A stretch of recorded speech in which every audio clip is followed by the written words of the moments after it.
Morning మ్యాగజైన్కి స్వాగతం. ప్రముఖ దినపత్రికలు వస్తున్న వార్తలు వెనక జరుగుతున్న పరిణామాలు చూద్దాం. ఈనాడు చూస్తే ఉద్వాసనపై ఉద్రిక్తత అన్నటువంటి వార్తని హైలైట్ చేసింది. నేరాభియోగాలు ఉన్న నేతల తొలగింపునికి లోక్సభలో బిల్లులు, ఆ ప్రతిపాదనలు రాజ్యాంగ విరుద్ధమైన విపక్షం ప్రభుత్వాలను అస్థిరపరుస్తాయని ఆందోళన, సమగ్ర పరిశీలనకు 31 మందితో జేపీసీ, బిల్లు ప్రతులు చించి విసిరేసిన ఎంపీలు, రంగంలోకి మార్షల్స్, వెనక సీట్లో కూర్చున్న హోంమంత్రి అమిత్ షా.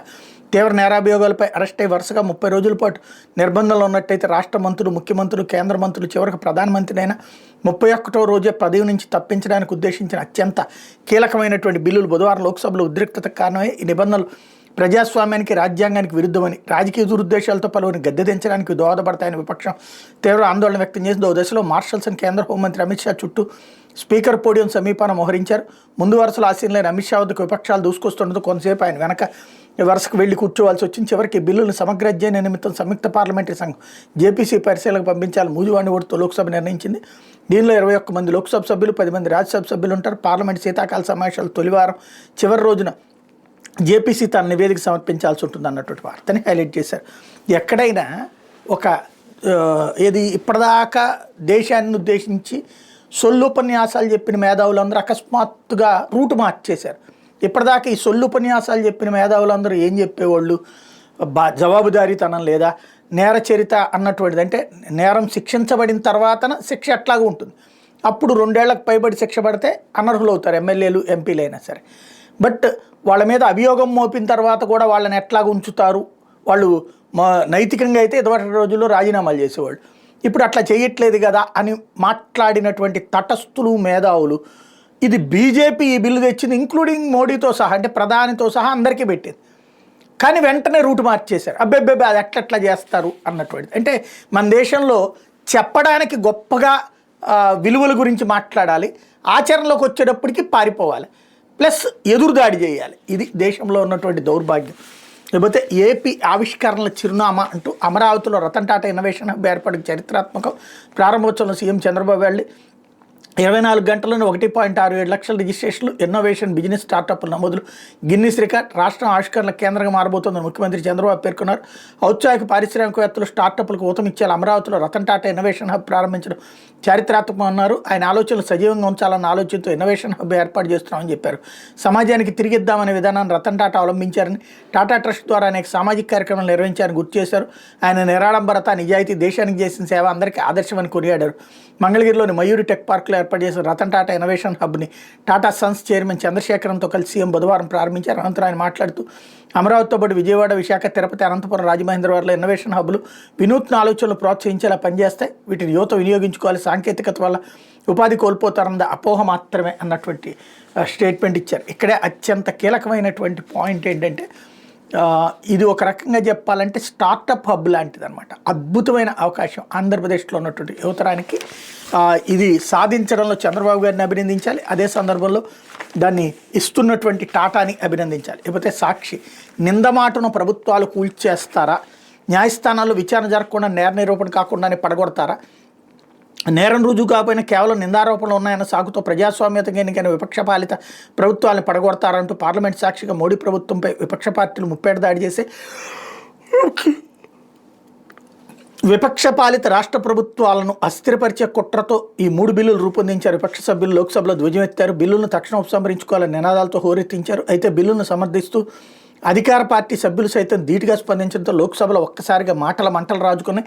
అధికార విపక్ష సభ్యులు వాగ్వివాదం మధ్య వివాదాస్పద 3 బిల్లులను ప్రభుత్వం సంయుక్త పార్లమెంట్ కమిటీకి సిఫారసు చేసింది అన్నటువంటి వార్తని హైలైట్ చేశారు. తప్పతాగి శ్రీశైలం ఎమ్మెల్యే అటవీ సిబ్బందిపై దాడి, టీడీపీ ఎమ్మెల్యే బుడ్డా రాజశేఖర రెడ్డి అరాచకం, 4 ఫారెస్ట్ సిబ్బంది కిడ్నాప్, అర్ధరాత్రి విడుదల, అటవీ వాహనాన్ని తానే డ్రైవ్ చేసుకుంటూ వెళ్లిన ఎమ్మెల్యేపై అటవీ శాఖ సిబ్బంది ఫిర్యాదు, దాడిని ఉపేక్షించేది లేదన్న అటవీ శాఖ డిప్యూటీ డైరెక్టర్. ఎమ్మెల్యే అతని అనుచరులపై తక్షణం చర్యలు తీసుకోవాలని ఫారెస్ట్ అధికారుల సంఘం డిమాండ్. ఇంత పెద్ద ఇష్యూని ఈనాడు అసలు హైలైటే చేయలేదు.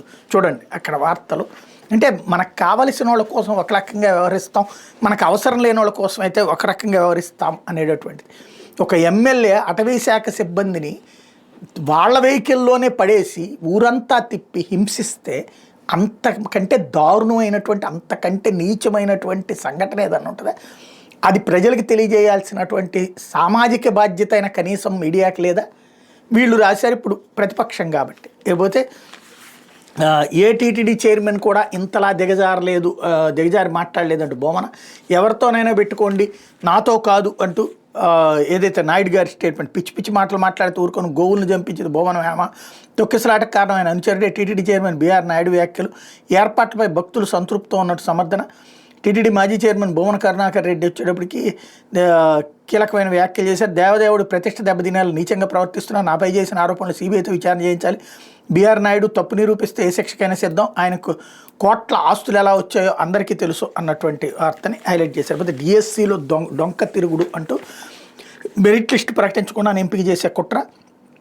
ఎంపికైన అభ్యర్థుల ఫోన్లకు నేరుగా మెసేజ్ పంపుతామన్నపై అనుమానాలు. తమకు కావాల్సిన వాళ్ళకి పోస్టులు ఇచ్చేందుకు అడ్డదారులు. టెట్ మార్కులు సరిగా నమోదు చేయలేదంటే అభ్యర్థులపై నెప. పూర్తి డేటా ఉన్నా సరిచేయకుండానే డిఎస్సి మార్కులు విడుదల. తుదికీలో తప్పులు సరిచేయకుండా అభ్యర్థులకి అన్యాయం. ఇప్పుడు మెరిట్లో ఎవరున్నారో చెప్పకుండా నియామకాలకు రంగం సిద్ధం. ఎక్స్ సర్వీస్ మెన్ కోటా తొలగింపై న్యాయ పోరాటానికి అభ్యర్థుల సన్నాహాలు. ముసురుకుంటున్న వివాదాలు. 3.36 లక్షల మంది జీవితాలతో కూటమి సర్కారు చెలగాటం. ప్రభుత్వ పెద్దల తప్పిదాలకు నిన్న విద్యార్థులు, నేడు ఉద్యోగార్థులు బలి. ఇది చాలా స్ట్రాటజిక్ పని. ఇప్పుడు ఇట్లాంటి ఏయో ఒక లోపం చేస్తే కేసులు పడితే రిక్రూట్మెంట్ ఆగిపోతుంది. అట్లాగా ఇక్కడేమో మేము డిఎస్సి నియామకం చేద్దాం అనుకున్నాము, చేశాము, పరీక్షలు కూడా పెట్టాం, తీరా చూస్తే కోర్టులో ఆగిపోయిందని చెప్పచ్చు. అట్లాగా ఏళ్ల తరబడి ఆగిపోవచ్చు. చివరి ఏడాది ఏమన్నా నిరుద్యోగులు అసంతృప్తి ఎక్కువ ఉందనుకుంటే అప్పుడు పోస్టులు గెలుస్తారు. ప్రభుత్వం మీద భారం పడకుండా ఇది ఒక తెలివైన ఎత్తుగడ చాలా ఏళ్లుగా నడుస్తున్నటువంటిది. ఇకపోతే ఉద్యోగుల వెతలు, సిఎస్ కబుర్లు అంటూ జేఎస్సి భేటీలో ఉద్యోగులకు లభించిన స్పష్టమైన హామీ. కూటమి ప్రభుత్వం ఏర్పడి ఏడాది తర్వాత నిర్వహించిన జాయింట్ స్టాఫ్ కౌన్సిల్ సమస్యలో ఏ సమస్యపైన ఉద్యోగులకు స్పష్టమైన హామీ లభించలేదు. 4 డిఏ బకాయిలు చెల్లించాలని, 30% మధ్యంతర వృత్తి మంజూరు చేయాలని పీఆర్సీ కమిషన్ వెంటనే ఏర్పాటు చేయాలని ఉద్యోగ సమావేశం డిమాండ్ చేశాయి.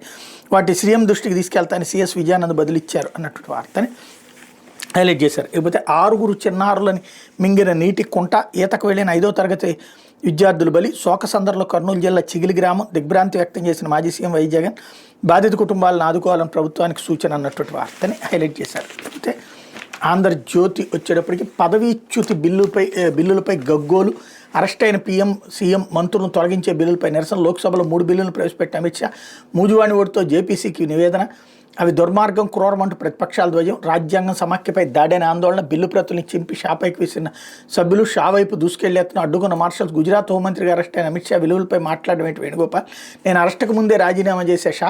మధ్యోగాల నాటికి దేశం తిరోగమనం. రాజ్యాంగంపై దాడి చేస్తున్న వాళ్ళకి, రక్షిస్తున్న వాళ్ళకి మధ్య జరుగుతున్న యుద్ధం ఇది. రాహుల్, ఇది ప్రజాస్వామ్యంపై దాడి. వామపక్షాలు అవినీతిని కాపాడుకునేందుకు ప్రతిపక్షాల ప్రయత్నం. బీజేపీ ప్రత్యారోపణ అన్నటువంటి వార్తని హైలైట్ చేశారు. అయితే శ్రీవారికి 121 కిలోల బంగారు కానుక. ఎవరా భక్తుడు, ఏమా విశేషం. 140 కోట్ల విలువైన భారీ కానుక. ఆధునిక చరిత్రలో ఇదే మొదటిసారి. టీటీడీ ఖజానాలో 10,000 కిలోలకు పైగా స్వర్ణం. స్వామి అలంకరణకు 1100 స్వర్ణాభరణాలు అన్నటువంటి వార్తని హైలైట్ చేశారు. వీళ్ళు మాత్రం రాశారు, ఎమ్మెల్యే బొడ్డ ఆటవిక దాడి, అభినందించాలి వీళ్ళని. చెక్పోస్ట్ గేట్ తీయలేదని అటవీశాఖ సిబ్బందిపై ఆగ్రహవేశాలు. Forest patrolling ఉద్యోగులపై జులు. అనుచరులతో కలిసి భౌతిక దాడి. ఫారెస్ట్ వాహనంలోకి ఎక్కించి చిత్రహింసలు. స్వయంగా నడుపుతూ చక్కర్లు. శ్రీశైలం ఘటన. బాధితుల ఫిర్యాదుపై కేసు నమోదంటూ అటవీశాఖ సిబ్బందిపై శ్రీశైలం ఎమ్మెల్యే బొడ్డా రాజశేఖర రెడ్డి దాడి చేశారు. తన కోసం ఫారెస్ట్ చెక్ పోస్ట్ గేట్ తీయలేదని పిలవగానే దగ్గరికి రాలేదంటూ ఆగ్రహవేశాలు వెళ్ళగక్కారు. అంతే ఆవేశంతో అక్కడికి దగ్గరలోని ఫారెస్ట్ పెట్రోలింగ్ సిబ్బందిని పిలిపించి వాళ్ళపై జులుం ప్రదర్శించారు. వాళ్ళని బలవంతంగా పెట్రోలింగ్ వాహనంలోకి ఎక్కి చిత్రహింసలు పెట్టారు. ఆ వాహనాన్ని ఎమ్మెల్యే స్వయంగా నడిపారు. తన అనుచరులతో కలిసి చెక్ పోస్ట్ వద్ద బీభత్సం సృష్టించారన్నటువంటి వార్తని హైలైట్ చేశారు. ఇకపోతే నెల్లూరు కీ లేడీ అరుణ అరెస్ట్. 3 అనుచరులు కూడా. బిల్డర్ ఫిర్యాదుతో పోలీసులు చర్యలు. ఇల్లు రాసిస్తావా చస్తావా అంటూ అరుణ బెదిరింపులు. వైసీపీ ఎంలో ఫిర్యాదు చేసిన పట్టించుకొని పోలీసులు. పైగా బిల్డర్ పైన ఎస్సీ ఎస్టీ కేసు. మళ్ళీ ఇప్పుడు ఫిర్యాదు ఇవ్వడంతో రంగంలోకి దిగిన పోలీసు ఉన్నతాధికారులు. అరెస్ట్ భయంతో సోషల్ మీడియాలో అరుణ వరుస వీడియోలు. హైదరాబాద్ పారిపోయేందుకు యత్నం.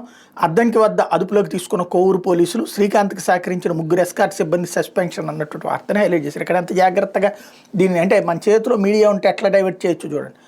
ఇప్పుడు 2 ప్రజెంట్ తెలుగుదేశం పార్టీ ఎమ్మెల్యేలు ప్లస్ ఒక మంత్రి పెరోల్ ఇప్పించారు. ఇప్పుడు ఆ కేసు పోయింది పక్కకి, ఆ వ్యవహారం పక్కకి వెళ్ళిపోయింది. బిల్డర్ని బెదిరించినటువంటి కేసు అంటే తను ఎవరికో అప్పు ఇవ్వాల్సి ఉంది డబ్బులు, ఆ డబ్బులకు సంబంధించిన కేసు పెట్టించారనమాట. అప్పట్లో వాళ్ళని బెదిరించారు. ఇప్పుడు అదే ఎమ్మెల్యే మీ దగ్గర ఉన్నారని చెప్పి ఇప్పుడే రాశారు కదా, మళ్ళీ ఇప్పుడు సీన్ మార్చేశారు. అప్పుడు వైసీపీదే రాయాలి, ఇప్పుడు రాయకూడదు. అది ఇక్కడ ఓవరాల్గా జర్నలిజం నీచత్వానికి దిగజారితే ఉండేటటువంటిది వార్తల వక్రీకరణ.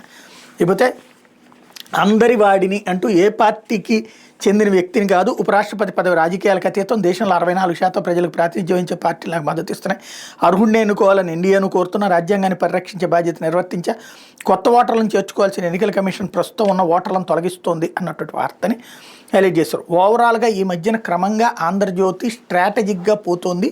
ప్రభుత్వానికి అంటే కేంద్ర ప్రభుత్వాన్ని బీజేపీని తప్పుగా జనాలకు ప్రొజెక్ట్ చేస్తూ, ఇప్పుడు దీంట్లో ఎట్లా రాసుకొచ్చారు నెల్లూరు కిలేడి అరుణ అరెస్ట్ విషయంలో, అక్కడ తెలుగుదేశానికి పాజిటివ్గా వైసీపీకి వ్యతిరేకంగా, మిగతా వార్తల్లో కాంగ్రెస్కి పాజిటివ్గా బీజేపీకి వ్యతిరేకంగా జాగ్రత్తగా ప్లాన్ చేస్తుంది స్టోరీలు. అంటే తెలుగుదేశం కార్యకర్తల మైండ్, ఇప్పుడు తెలుగుదేశం కార్యకర్తలు అందరూ జ్యోతి ఈనాడు చూస్తారు, వాళ్ళ మైండ్ని డైవర్ట్ చేసే ప్రయత్నం చేస్తుంటే బీజేపీకి వ్యతిరేకతగా తయారు చేసేటటువంటి ప్రయత్నం చేస్తున్నట్టు కనబడుతుంది ఈ వార్తలు చూస్తుంటే. లేకపోతే భారత ఉత్పత్తులు మేము కొంటాం అంటూ రష్యా చమురు కొనొద్దంటూ భారత్పై అమెరికా ఆంక్షలు విధించిన అన్యాయం ఏకపక్షం, ఏడాది చివరిలో మోడీ పుతిన్ భేటీ, రష్యా ఎంబసీ అధికారి రోమన్ బుబిష్కిన్ భారత్కి చమురుపైన 5% రాయితీ ఇస్తాం, రష్యా వాణిజ్య ప్రతినిధి ఇంజేవి వెల్లడి, రష్యా ఉక్రెయిన్ యుద్ధాన్ని ఆపేందుకే భారత్పై సుంకాలు, వైట్ హౌస్ సెక్రటరీ, భారత్లోని కొన్ని సంపన్న కుటుంబాలు రష్యా చమురు అమ్మి లాభపడుతున్నాయి, భారత్ కొనుగోలులో 42% రష్యా నుంచే, అమెరికా ఆర్థిక మంత్రి స్కాట్ బెసెంట్ అన్నటువంటి స్టేట్మెంట్ని హైలైట్ చేశారు. ఇకపోతే వ్యూహం నిర్మాత దాసరి కిరణ్ అరెస్ట్, సినిమా కోసం బంధువు వద్ద 4.5 కోట్ల అప్పు, డబ్బు తిరిగి ఇవ్వమన్నందుకు అనుచరులతో దాడి, బాధితుని ఫిర్యాదుతో కిరణ్పై కేసు, హైదరాబాద్లో అరెస్ట్, అదుపులో మరో 4 అనుచరులు అన్నటువంటి వార్తని హైలైట్ చేశారు. ఇప్పుడు ఒక కాన్సెప్ట్లో దొరికాడు, అతను ఎప్పటి నుంచో ట్రై చేస్తున్నారు, ఈ కాన్సెప్ట్లో దొరికాడు. ఇంకోటి ఇప్పుడు ఇందులో విచిత్రమైన జోక్ ఏంటంటే, అతనికి కోట్ల రూపాయలు డబ్బులు ఇచ్చి జగనే సినిమా తీయించాడని అప్పుడు ప్రచారం చేశారు. ఇప్పుడు అతనే అప్పులు పాలయ్యి 4.5 కోట్ల రూపాయలు అప్పు కోసం నానా తెప్పలు వాడుతున్నాడు అన్నటువంటిది ఇక్కడ అర్థమవుతుంది. కానీ అప్పుడు పబ్లిక్ ఎట్లా తీసుకొచ్చారు, ఇప్పుడు ఎలా తీసుకొచ్చారు అన్నటువంటిది ఇక్కడ స్పెషల్ అనమాట. అదే నీచి జర్నలిజంలో స్పెషాలిటీ. ఢిల్లీ సీఎంపై దాడి అన్నటువంటి వార్తను హైలైట్ చేశారు. రేఖా గుప్తా చెంపపై కొట్టి జుట్టుపట్టి లాగిన గుజరాత్ వాసి రాజేష్ సకారియా, ముఖ్యమంత్రి ప్రజా దర్బార్లో ఘటన, రేఖ చెయ్యి భుజం తలకు గాయాలు, సకారిపై అత్యత్నం కేసు నమోదు, దాడిని గడించిన రాజకీయ పక్షాలు, వీధి కుక్కలపై సుప్రీం తీర్పు మీద నిరసన తెలిపేందుకే ఢిల్లీ వెళ్ళాడు సకారియా తల్లి అన్నటువంటి స్టేట్మెంట్ని ఇక్కడ హైలైట్ చేశారు. అప్పుడు వెళ్ళి కోర్టుల దగ్గర కదా చేయాల్సిన ఓవర్ యాక్షన్, సీఎం మీద దాడి ఏంటి అంటే ఇట్లాంటి వాళ్ళని ఇలా కవర్ చేసుకుని వస్తారనమాట. ఉధృతంగా కృష్ణా గోదావరి అన్నటువంటిది వరదలకు సంబంధించినటువంటి వార్తల్ని హైలైట్ చేశారు. లేకపోతే స్టేషన్ సీసీటీవీ ఫుటేజీని భద్రపరచండి, వెల్దుర్తి ఠాణా ఎస్హెచ్ఓకి హైకోర్టు ఆదేశం, పల్నాడు జిల్లా వెల్దుర్తి పోలీసులు తన కస్టోడియల్ టార్చర్ గురి చేసిన వైసీపీ నేత పొనుగోటి నాగిరెడ్డి దాఖలు చేసిన పిటిషన్పై హైకోర్టు విచారణ జరిపింది. కోరినప్పుడు సంబంధిత అథారిటీ ముందు ఉంచేందుకు వీలుగా ఈ నెల 12 నుంచి 14 వరకు స్టేషన్ సీసీటీవీ ఫుటేజ్ భద్రపరచాలని ఎస్హెచ్ఓను ఆదేశించింది. కస్టోడియన్ టార్చర్పై విచారణ జరగాలని పిటిషనర్ సమర్పించిన వెంటపై చట్ట ప్రకారం తగు చర్యలు తీసుకోవాలి డీజీపీని ఆదేశించింది. కౌంటర్ దాఖలు చేయాలని పోలీసులను ఆదేశించి విచారణ 2 వారాలకు వాయిదా వేసింది.